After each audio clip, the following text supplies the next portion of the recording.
Hello everyone, welcome back to my channel Prince Automation Destination. This side Prince. I hope you are doing well. So today we are going to start a brand new series, that is deserialization techniques in Java. This is one of the most widely asked interview question, and I have seen that people struggle in same. They don't know how to construct the POJOs. They don't know how to map the response into POJOs, right? So after watching this particular series, I believe you would be clarified, right? So without further delay, let me jump on to the discussion, right? So what are going to be the key learnings of this particular series? So we will understand what is deserialization in Java, how we can make a call to an endpoint using REST assured library. For this, I'm separately covering a series. You can check out more on it in the I icon. Also, we will try to understand what is the need of deserialization while working in REST API automation using REST assured. We will talk about how we can convert that JSON response into POJO classes, where we will try to understand how to construct the POJOs, different techniques of deserializing the JSON response into POJOs using object mapper, using JSON library, JSON library, and REST assured default feature. Also, we will try to understand what is JSON and different syntaxes of JSON, right? Also, when we get a JSON response, that JSON response can contain some fields which we don't want to validate, so we can ignore those fields as well. So that also we are going to cover, right? How we can ignore those fields, right? Now, what is deserialization in nutshell? Process of converting a stream of bytes which may be in file or sent over network into Java objects. So converting stream bytes into Java object is known as deserialization. So we will have stream of bytes and we want to convert them into Java objects. This is known as deserialization, and reverse of it is known as serialization, meaning when we want to convert the Java objects into stream of bytes, right? So that process is known as serialization, but we are not going to focus on that. We are going to focus on deserialization, that is converting stream of bytes into Java objects, right? So deserialization in REST assured. So when we work in API automation, we hit an API request, right? As a result of it, we get a API response in the form of JSON, right? So JSON here is stream of bytes, which is sent over the network from server to client. Client here is REST assured library, right? So we need to validate JSON response. So when we work in API automation or API testing, so we need to validate this particular JSON response against some expected output, right? Meaning we want to validate, like, whatever we are sending, are we getting the exact or expected output or not, right? So JSON response could be simple or complex. So if it is simple, then we can go by a different approach. If it is complex, then we will have to convert this into Java object and we will have to get the desired result, or we can validate the desired result, right? So one way is we can manually extract the field, right, by traversing the JSON path in the JSON response, as like we do in case of XPath, right? Another way is we can convert this JSON response into Java object. So this is where we are going to use deserialization. So process of converting this JSON response that we got as part of hitting the API request to POJO classes is known as deserialization, right? So we will have to construct the POJO with respect to the JSON response, right, in the same format, right? And then we will be mapping it, right? So this process is known as deserialization, right? So different JSON formats, right? So what is JSON? JSON is a lightweight format of file, right? So whenever we are hitting a API request, so we get the response in the form of JSON, which is quite lightweight, right? Which can be sent over the internet and it can be stored in the form of file with extension .json, right? So it can have JSON object, right? It could be a JSON array which start with the square bracket, then it indicates this is JSON array, right? So if you take a look at this, this is JSON array of JSON object. This one is JSON object which start with curly brace. Then we can have nested JSON as well, right? So let us go to the framework. So this is a framework, right, where I'm going to simply create a sample file, right, to show you the different format of JSON. Sample.json, right? So for example, if we want to construct a JSON object, so this is JSON object. Inside this, we can define key value pair. So for example, first name, okay, for example, Prince, right? So this is a JSON object, right? Similarly, for example, we want to have address of this particular person, right? So what we can do is we can create a node address, right? So there could be multiple addresses, right? So how we can define the addresses? We can use this square bracket, right? So inside address there can be multiple fields, right? So how to define those multiple fields? So for example, it could be street, right? Let us say ABC 1 2 3. Similarly, city, let us say Rohtak, my city. Okay, and what else? State Haryana. Similarly, what we can do is we can copy this particular JSON object, provide a comma, and add another one, and let us make it as DEF. Instead of Rohtak, let us make it as Gurgaon, right? So they both belong to Haryana, so I'm keeping the state as common, right? So we have created a JSON object. Then what we have done, we have created a JSON array, and if you take a look at this, this is a nested JSON because JSON inside JSON, right? So this is a JSON object, right? So this is known as JSON object, and in real time we will see such type of complex JSON, right? So this is also not that complex, but in real time there would be even complex JSONs, right? So these are the different formats of JSON. Okay, so now let me delete this and let us move on to how we can validate a response without using deserialization. So first we will try to validate a response, right, without using a deserialization. Here only we will try to understand the need of deserialization, right? So there are like multiple ways. So we can like do it using the rest assured default library, right, directly in the response, or we can extract the response, convert that into JSON path and validate that, right? Another way is we can use org.json. So we are going to cover both of them as part of today's discussion, right? Okay, so now what I'm going to consider. So this is the sample like website which has multiple endpoint. So this is about creation of booking, right? So if I take a look at this particular like endpoint, so this is the base URL, this is endpoint, right? And if you take a look at this, this is data, that is body, right? And we need to send this particular header as well, that is content type application JSON, right, to hit this particular API request. So when we will hit this with all the fields, so we will get response something like this, right? So we need to validate this particular response, right? But before that, let us go to framework to understand by the practical demonstration. So this is the Maven project where I'm having a pom.xml, and I have added rest assured latest dependency as of July 2025, right? Now I'm going to src test and Java. Here what I've done is I have created one package, Deserialization POJOs, API package inside it, POJOs and utils. So in API, I'm going to create a class, and let us give it name create booking.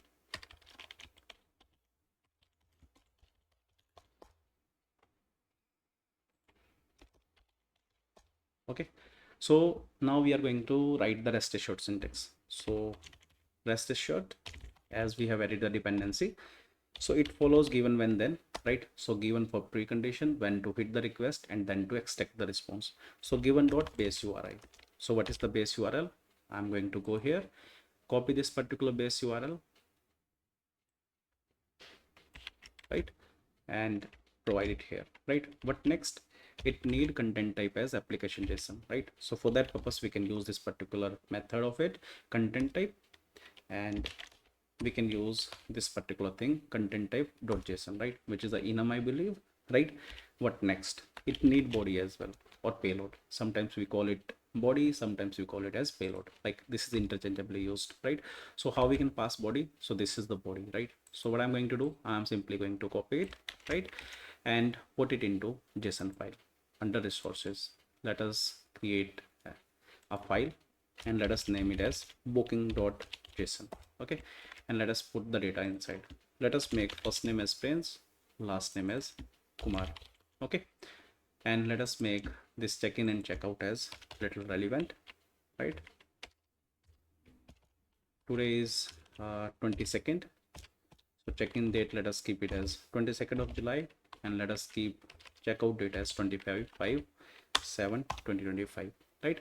Okay, now let me come back here in create booking. So here, in order to pass this particular payload, we will have to read first, right? So how we can do that? So I'm going to use file, I'm going to create object of file, new file, and here we need to provide this particular path. So I'm going to right click on booking.json, copy path, copy the content from boot, and here we can provide it, right?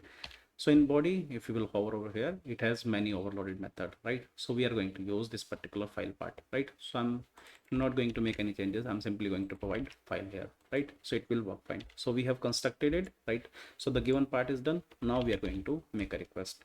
So which type of method it is? So if I go here, so this is a post request. Okay, Okay, and what is the endpoint? This is the endpoint, right? That was a base URI. Now this is the endpoint. So in post section, we need to provide this, right? Next thing, what we can do, we can then extract it. So then dot extract dot response, right? So this is how we can extract the response, right? So we can store it into response object, response, right? So we got the response. So let us import this particular class as well. Okay, now to print this, right? So what we can do is response dot as string, right? Because we want to see it, like how does it look like. So first I want to show you, right, how does it look like. So we will get some response that booking is created. Okay, so you see we got this particular response, right? So it has booking ID, booking, and booking details, right? So if I go here, so this response is similar to this particular response, right? But first name is my name and last name is also my last name, right? Also check-in date and checkout date, that also would be 22/7/2025 and 25/7/2025, right? So this is how we can do it, right? So now let us validate it, right? So how we can do it? So there are like two ways. One is directly in the response, another is we will extract the response and we can validate it, right?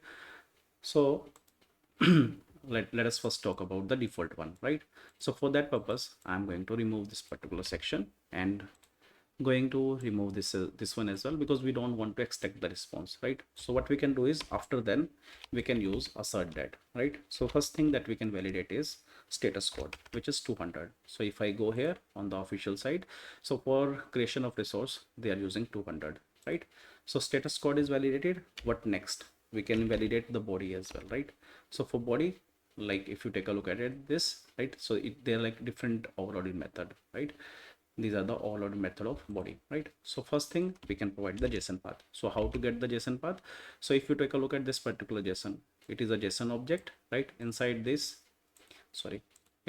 we have booking, right? So we can point to first name, like, because this booking fall under root booking dot first name, right? So what I'm going to do here, booking dot first name, right? Make sure this is matching with this particular thing. These things should match, right? First name, and then we can use equal to method. So what should be the name? Let me import it first, right? This is what we are using, 𝒂𝒂. Actually this is default REST assured library, okay, coming as part of REST assured, right? So what is the first name? So first name was Prince here, right? Similarly, what we can do, we can validate last name as well. So for that purpose, I'm simply going to copy this and put it here, right? And instead of first name, I'll be using last name this time. And what is the expected one? The expected one is going to be Kumar, right? Okay, so now let us try to run it. So if it matches with the expected output, then it will pass successfully, meaning assertions are passing.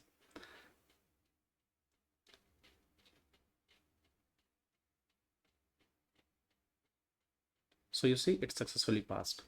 So to verify, let us make a modification. For example, instead of Prince, let us make it as Prince1, and see, this time it should not pass and we will get the exception, assertion exception actually.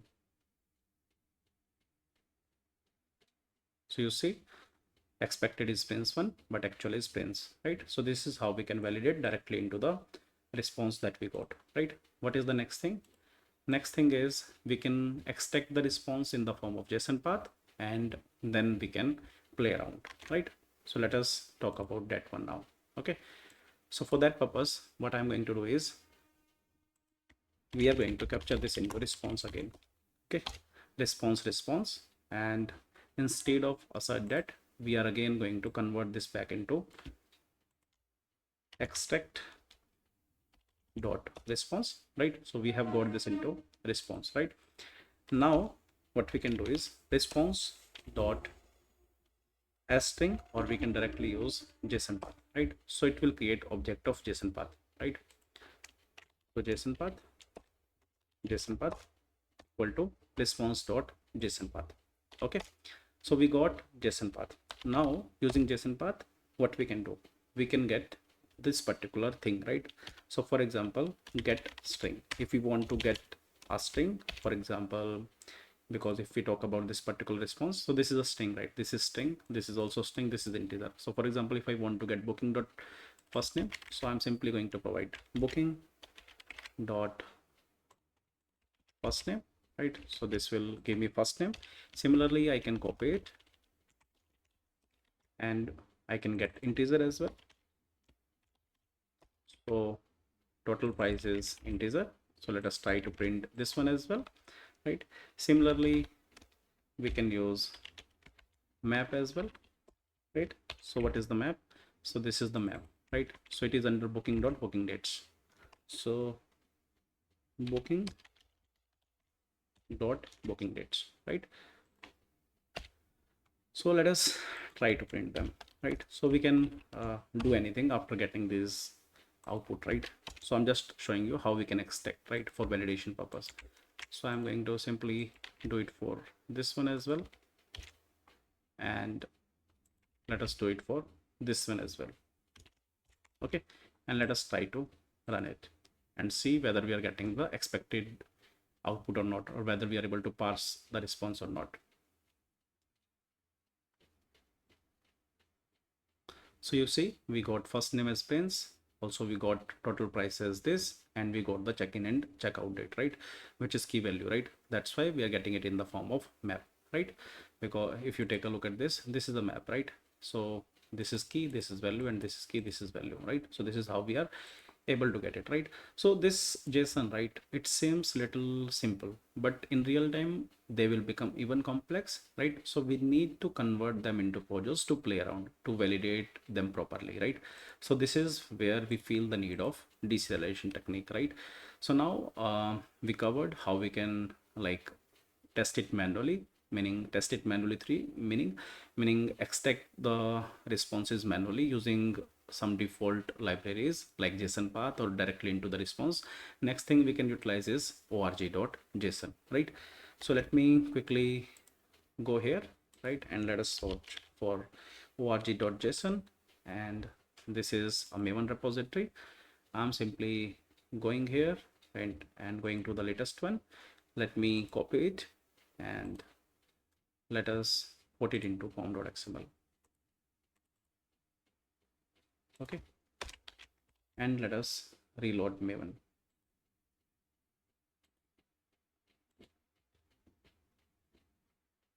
Okay, now I'm going to minimize everything and I'll be coming back to this particular create booking, right? So now what I'm going to do, right, I'm not going to use this particular thing, right? I'm going to use now that particular org.json, right? From that we can directly convert this into JSON array or something. So for example, JSON object, right? So if you see, it is coming from org.json, right? So how we can do that? JSON object, new JSON object, right? Here we can pass response, right? So response should be passed in the form of string, right? So using this we can get the JSON object, right? So from JSON object we can further get JSON object dot get JSON object of booking, and we can get the string, right?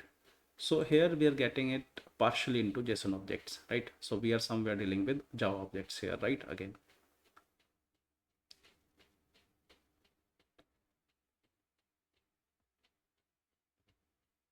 so you see, I got Prince, right? Similarly, I can get last name as well. I can get other things as well. So let us see what are the different methods, right? So we can get JSON array as well. So for example, if there is a JSON array, we can directly get the JSON array, right? If there is a long, we can get that. If there is a map, that also we can get that, right? So we can use this to get we can extract the field of a particular JSON response. So this is what I wanted to cover, guys, as part of current discussion. In the next lecture, we will try to understand different techniques. So let me come to the slides. So we'll try to understand different techniques. So first, maybe we'll talk about how we can do it using rest assured default one. Then we will talk about Jackson, and third one we are going to talk about is JSON. So this is what I wanted to cover, guys, as part of current discussion. Thank you for watching. I would request you to please like, share, and subscribe. Thank you once again.